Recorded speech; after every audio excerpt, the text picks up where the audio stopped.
What is method overriding in Java? हा फ्रेशरला विचारला जाणाऱ्या हमखास क्वेश्चन पैकी एक क्वेश्चन. मित्रांनो, तर इथे सांगायचं कसं, तर पॅरेंट क्लासमध्ये एखादी मेथड आहे जिचं इम्प्लिमेंटेशन पॅरेंटने आधीच करून ठेवलंय.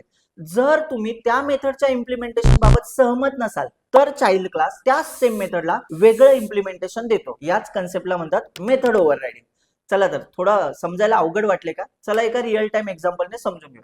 समजा तुमच्या पॅरेंट क्लासने म्हणजे तुमच्या पॅरेंटने तुम्हाला करियर नावाची मेथड लिहून दिले आणि त्याच्यामध्ये इम्प्लिमेंटेशन करून दिले, जसं की कम्प्युटर इंजिनियर तुला बनायचंय. आता मित्रांनो, तुमची आवड पण कम्प्युटर इंजिनियर असेल तर तुम्ही तुमच्या क्लासमध्ये त्या मेथडला ओव्हरराईड करणार नाही आहात, कारण तुम्हाला देखील कम्प्युटर इंजिनियर बनायचंय. म्हणजेच करियर नावाच्या मेथडला तुम्ही ओव्हरराईड केलेलं नाहीये.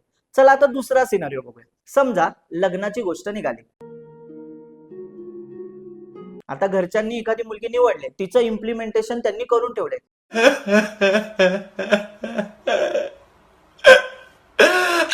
पण तुमच्या मनात कुठली तरी दुसरीच व्यक्ती आहे.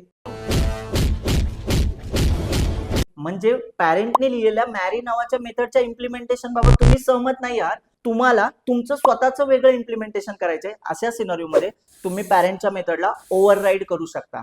आणि हीच झाली आपली मेथड ओव्हररायडिंगची कन्सेप्ट.